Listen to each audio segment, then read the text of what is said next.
Sebelumnya, Assalamualaikum warahmatullahi wabarakatuh. Kembali lagi kita di pertemuan ke-10, yaitu dengan judul perencanaan tata ruang atau fasilitas atau layout sebuah perusahaan. Nah, apa aja yang akan kita bahas? Pertama kali yang akan kita bahas di sini adalah, nah, kenapa sih sebuah tata ruang di manajemen operasional itu penting? Karena sebuah tata letak itu berhubungan dengan sebuah keputusan penting yang menentukan efisiensi operasi secara jangka panjang. Jadi eh, ibaratnya kalau kita punya rumah, ya kan, enaknya bagaimana kita apa namanya, kamar, meletakkan kamar misalkan kamarnya ada dua, terus ada ruang tamu, ada kamar mandinya, ada kamar mandi dalam atau kamar mandi luar. Itu kan berkaitan dengan keputusan jangka panjang, karena itu akan mempengaruhi banyak yang dipengaruhi, kayak apa namanya, fleksibilitas kita kerja, dan apa namanya, daya tampung, ya, itu dia, efektivitas dan efisiensi kita kerja itu akan dipengaruhi oleh tata letak ruang, ya. Apalagi kalau tata letak ruang yang membutuhkan tata ruang yang apa namanya, yang bagus, ya kantor atau pabrik. Nah, itu kan membutuhkan tata ruang gimana caranya supaya kita bisa menata sebuah ruangan bila kita memasukkan mesin-mesin ke dalamnya. Ini memiliki banyak dampak strategis karena menentukan daya saing perusahaan dalam kapasitas, proses, fleksibilitas, menentukan biaya, kualitas lingkungan kerja, kontak dengan pelanggan, dan citra perusahaan. Nah, rata-rata yang efektif ini dapat menunjang pelaksanaan strategi bisnis yang telah ditetapkan perusahaan, apakah strateginya bisa diferensiasi atau low cost atau respon yang cepat. Nah, itu beberapa alasan kenapa strategi keputusan tata ruang itu penting bagi sebuah perusahaan. Lanjut lagi, nah, sebuah tata letak yang baik itu perlu menetapkan hal-hal berikut. Nah, ini ada beberapa yang harus diperhatikan dalam menentukan tata letak yang baik. Satu, ada peralatan penanganan bahan. Yang kedua, kapasitas dan persyaratan luas ruang. Yang ketiga, lingkungan hidup dan estetika. Ya, empat, aliran informasi, dan terakhir ada biaya pergerakan antar wilayah kerja. Kenapa ini perlu dipertimbangkan? Karena ini menyangkut bagaimana sebuah tata ruang bisa diaplikasikan dalam sebuah perusahaan. Kita harus melihat apa namanya, pertimbangan lingkungan hidup dan estetika, ya kan? Karena semakin apa namanya, ya, kalau desain rumah itu kan kalau simple minimalis itu kan, kalau punya estetika kan bisa dilihatnya indah gitu kan. Yang penting kan ruang kerja itu kan harus rapi, kantor harus rapi, ya kan. Kalau kita kantor sama ruang kerjanya rapi, itu kan pasti kita akan apa namanya, tidak terganggu fleksibilitas kerjanya dan akan mempengaruhi mood kita gitu ya.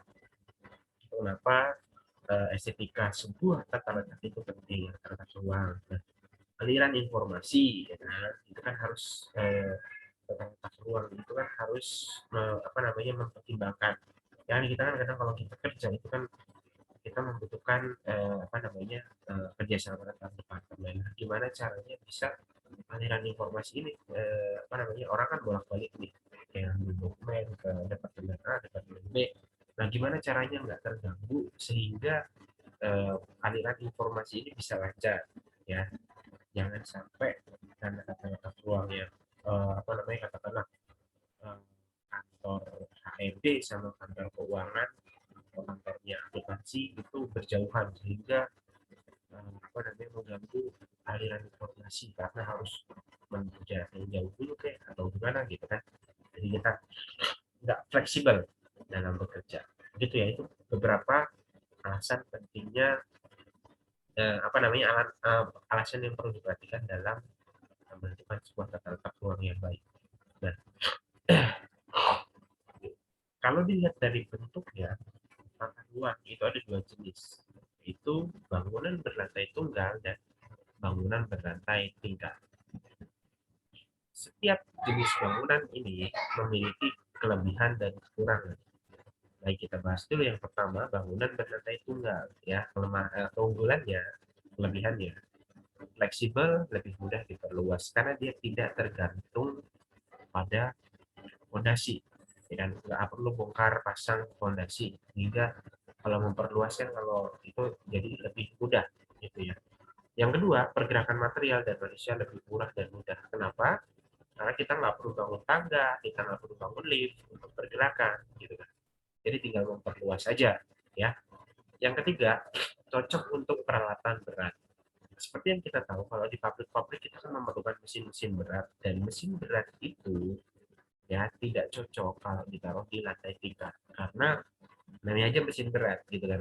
Kalau di atas ntar takutnya lantainya ambruk gitu ya, sehingga pabrik-pabrik itu lebih banyak menerapkan sistem bangunan berlantai tunggal ya, kayak pabrik sepatu, pabrik garmen pakaian itu kan membutuhkan mesin-mesin berat, sehingga dia tidak cocok untuk ditaruh di jenis bangunan berlantai tingkat ya. Yang keempat, cocok untuk produksi massal karena kan membutuhkan mesin-mesin banyak, sehingga bangunan berlantai tunggal ini kan seperti yang tadi kita ketahui di sebelumnya, mesin-mesin itu nggak cocok kalau taruh di tingkat ya. Itu alasan yang keempat. Yang kelima, keunggulannya pengawasannya lebih mudah karena kan lantai cuma satu ya. Sehingga kita hanya perlu menempatkan beberapa orang untuk mengawasi ya, sektor A, sektor B, sektor C. Beda dengan bangunan berlantai tingkat ya. Ini ini keunggulan dari bangunan berlantai tunggal. Sementara kelemahannya, seperti yang kita tahu, kalau bangunannya berlantai tunggal itu pasti memerlukan lahan yang luas, kan?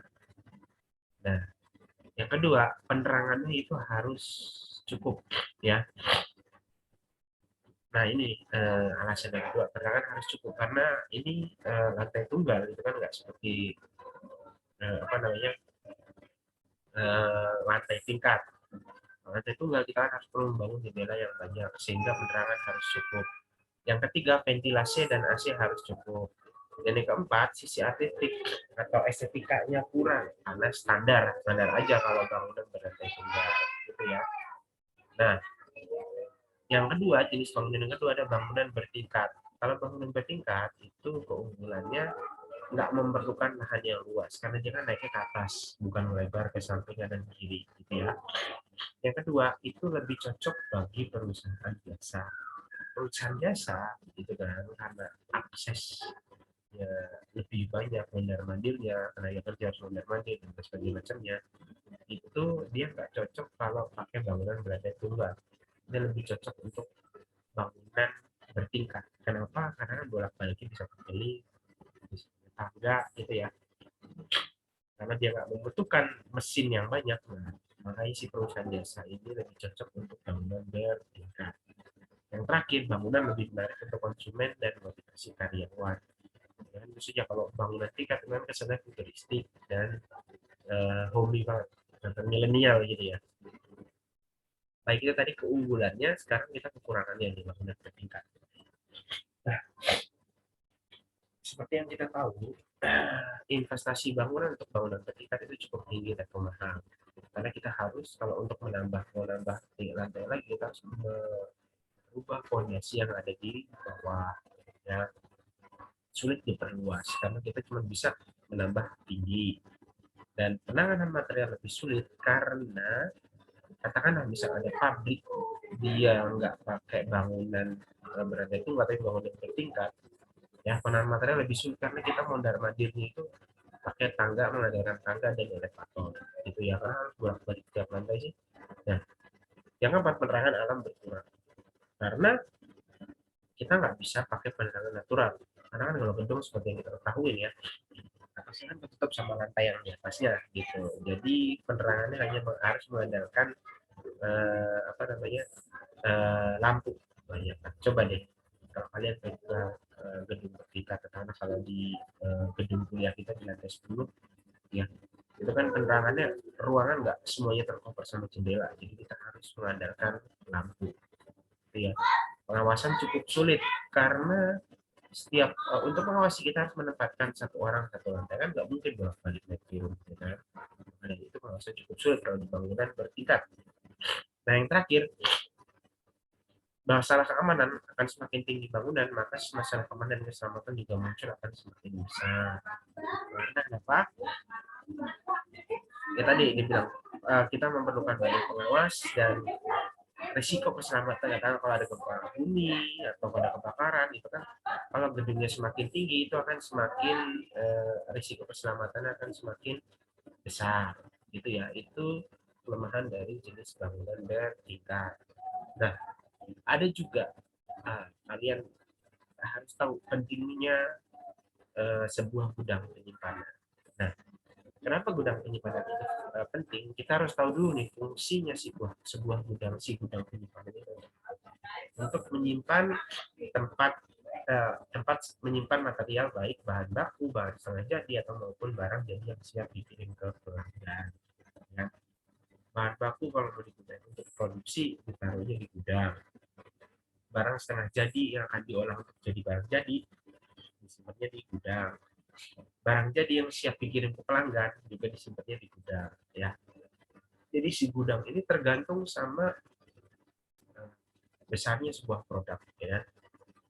Gudang penyimpanan mobil yang siap dikirim dan gudang penyimpanan sebuah prosesor yang akan digunakan untuk merakit sebuah komputer tentunya berbeda ukuran, dan karena produknya pun berbeda ukurannya.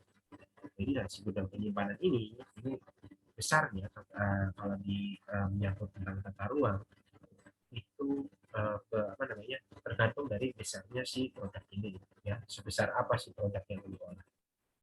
Itu fungsi gudang penyimpanan. Ada juga namanya inventory ya.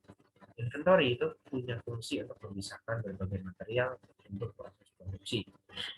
Maka kalau memproduksi mobil kan komponen-komponennya ada banyak, merakit kaki-kaki mobil, ban itu kan taruhnya di gudang A, terus untuk mesin taruhnya di gudang B ya kan, karena semua unit produksi itu berbeda-beda. Katakanlah kita bahas nih di Toyota. Toyota itu membutuhkan waktu hanya beberapa detik, standar beberapa detik saja untuk merakit sebuah mobil Avanza ya. Kenapa bisa secepat itu? Karena setiap bagian itu dirangkai di apa namanya, di plan yang berbeda-beda. Karena ada satu ban berjalan nanti nyambang ke A, B, C, D. Ujungnya cuma satu juga ya.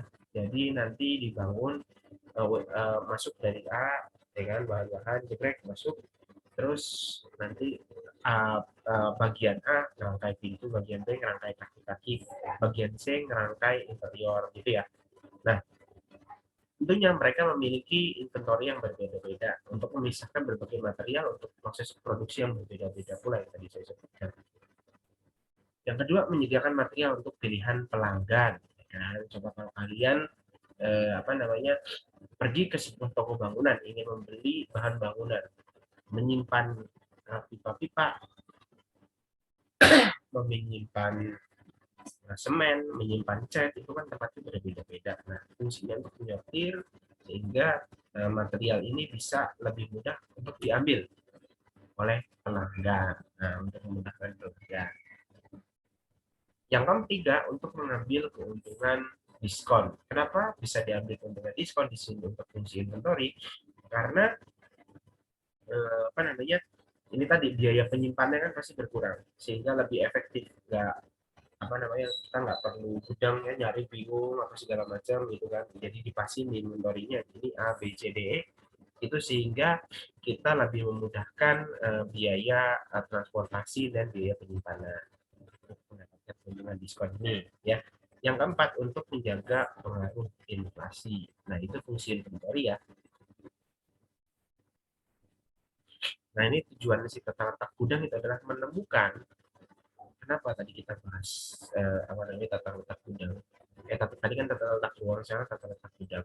Tata letak gudang itu tujuannya adalah untuk menemukan titik optimal antara biaya penanganan bahan atau handling ya, dan biaya-biaya yang berkaitan dengan luas ruang dalam gedung, kayak penyewaan ruang. Nah, itu kan harus dibahas karena kalau biaya penyewaan semakin besar, maka kebutuhan biaya pengeluaran sebuah perusahaan akan semakin besar pula. Nah, si tata letak gudang ini ya sangat harus dilakukan secara efektif untuk memaksimalkan penggunaan sumber daya ruang dalam gudang, yaitu memanfaatkan kapasitas secara penuh dengan biaya perawatan material yang rendah. Nah, contohnya gini,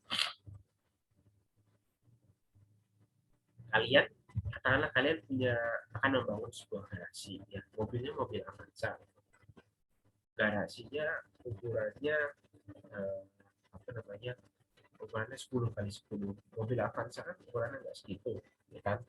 Tentunya kan pasti memerlukan biaya, gitu, memerlukan kos. Nah, kalau penyimpanannya terlalu besar sementara kapasitas produknya itu tidak bisa memanfaatkan spasi dengan maksimal, tentunya kita rugi. Kenapa? Kita rugi di biaya penyimpanan. Kata orang bisa buat lebih luas, kenapa hanya buat naruh mobil Avanza gitu, padahal bisa masuk ke situ bisa elf, pickup gitu kan, kayak mobil travel gitu bisa masuk ke situ, tapi karena tidak maksimal jadi hitungannya kita rugi. Begitu juga dengan perusahaan, ya, gudang mobil, gudang penyimpanan mobil itu nggak efektif kalau misal kita naruh produk itu buat penyimpanan prosesor komputer, gitu kan, karena memakan spasi yang lebih sedikit, sementara biaya sewanya lebih mahal, tentunya pasti rugi, gitu ya. Itu kalau dipikir secara logika tentang tata letak gudang. Jadi harus benar-benar maksimal. Nah, kita masuk ke bagian paling penting dalam presentasi materi dari saya, yaitu pola layout. Dalam perencanaan tata sebuah perusahaan, ya, atau sebuah pabrik itu memiliki beberapa pola layout. Nah, dari pola layout yang ada di sini, ya, bisa dipilih dan itu biasanya digunakan oleh beberapa perusahaan dengan karakteristik tertentu. Contoh yang pertama ada pola layout fungsional. Ini penyusunan tata letak yang mendasarkan di mana alat yang sejenis atau memiliki fungsi yang sama ditempatkan pada bagian yang sama. Yang sering memperlakukan ini kayak contoh satu, perusahaan membuat roti, sorry. Yang kedua, perusahaan mebel, dan yang terakhir bengkel, ya. Nah, ini tentunya pasti punya kelemahan dan kelebihan. Ini gambarnya dulu. Ini ilustrasi dari layout proses atau fungsional, ya. Input masuk ke bagian B, keluar ke bagian A dipindahin ke D, terus ke C, terus keluar. Nah, di setiap bagian itu satu mesin. Contoh katakanlah di ruang A itu ada kumpulan alat ukur, yang kedua yang di B ada kumpulan alat penghalus, C alat pengecatan, dan yang terakhir dia ada alat pemotong. Jadi disesuaikan setiap ruangan dengan satu jenis mesin yang sama. Ini namanya layout proses atau fungsional, ya. Keuntungannya, mesin bisa digunakan untuk mematang berbagai produk atau desain yang berbeda sehingga investasi rendah, fleksibilitas produk tinggi, spesialisasi mesin dan karyawan tinggi. Karena satu orang karyawan itu dia spesialis, jadi dia khusus kerja di bagian A, ya udah aja semua di satu tempat itu A semua gitu karyawan. Bagian B B semua gitu ya. C semua, D semua gitu. Nah, keuntungan yang terakhir memperkecil terjadinya produksi karena merusak salah satu mesin. Kalau misalnya ada salah satu mesin rusak di A, bisa dipakai yang lain, gitu kan? Jadi kemungkinan terhentinya sebuah produksi ini kecil karena satu komplek itu pasti memiliki mesin lebih dari satu. Nah, itu keuntungannya. Sementara kekurangannya, karena proses dan produknya beragam, handling material jadi lebih sulit, ya. Karena kan harus selalu lintas nih, lalu lintas ke A, ke B, ke C, ke D. Nah, itu resikonya, kekurangannya. Yang kedua, pengawasan lebih sulit, ya, karena kompleknya kan pasti luas. Ketiga, meningkatnya persediaan dalam proses, ya. karena setiap unit kan udah diolah ke A nih, harus punya penyimpanan barang setengah jadi yang A, ke B juga, ke C juga, ke D juga. Nah, jadi kalau dari A mau ke B itu kan pasti harus punya persediaan penyimpanan, jadi lebih besar gitu ya. Dan total waktu untuk produksi unit lebih lama karena lalu lintasnya harus lebih banyak gitu. Dan yang terakhir memerlukan keterampilan yang lebih tinggi dan penjadwalan yang lebih sulit. Jadi apa namanya, untuk ngolah ya kan tadi spesialisasi yang khususnya itu aja gitu. Dan penjadwalan lebih sulit karena harus dijamin kalau masuk misalnya katakanlah jam 7 harus masuk ke yang A, jam 8 harus masuk ke B, jam 9 harus masuk ke C, dan jam 10 harus masuk ke D. Nah, kan harus membutuhkan penjadwalan yang lebih sulit. Itu ya, itu kekurangannya. Nah, yang kedua ada namanya pola layout produk. Ini tata letak yang orientasi pada produk disusun di sekeliling produk atau keluarga produk yang sama yang memiliki volume tinggi dan variasi rendah. Nah, ini cocok untuk proses produksi standar dan massal. Kayak satu contoh perusahaan mie instan, terus ada perusahaan pemintalan, surat kabar, semen, dan minuman. Oke, kita lihat dulu apa namanya gambar layoutnya kayak gimana ilustrasinya. Jadi seperti ini. Ya, input dia bisa masuk ke A, ke B, ke C, ke D, ke E. Jadi output. Ada juga dia yang langsung masuk ke A, tapi langsung ke B, nggak perlu ke C, langsung ke D dan ke E. Ada juga yang langsung dari masuk ke A, masuk ke unit yang ke E, ya. Jadi beda-beda. Kenapa? Beda-beda kayak tadi kan. Mie instan. Mie instan kan ada mie goreng sama mie rebus, ya kan? Kan fungsinya beda-beda. Ada rasa harus ditambah ini, tambah itu, tambah ini, gitu ya. Jadi beda-beda. Kayak contoh di sini ada eh, kalian pergi kalau pernah mesin pizza ya di PHD atau di Domino, ya kan? Ada pemanggangan, terus ada perakitan bumbu, pembungkusan daging, pemesanan pelayanan pelanggan, pesanan bisa langsung diambil atau disimpan, gitu kan? Kalau pada jam sibuk, jumlah pekerja bisa ditambah. Nah, ini pola layout apa namanya produk, ya. Nah, ini asumsinya produksinya itu berulang dan kontinu menggunakan tata letak produk. Asumsinya volume yang ada itu mencukupi untuk utilisasi peralatan yang tinggi, permintaan produk cukup stabil, produk distandarisasi, dan pasokan bahan baku dan komponen mencukupi dan mempunyai kualitas yang seragam. Kenapa tadi saya contohkan di Pizza Hut kayak di PHD atau di Domino, karena ini membutuhkan PHD sama Domino kan produknya seragam dan baku. Ada rasa katakanlah American Lovers atau Hawaiian Pizza atau Tuna Melt gitu kan. Itu kan semuanya produknya sama di setiap outlet di Indonesia. Itu produknya sama semua di PHD.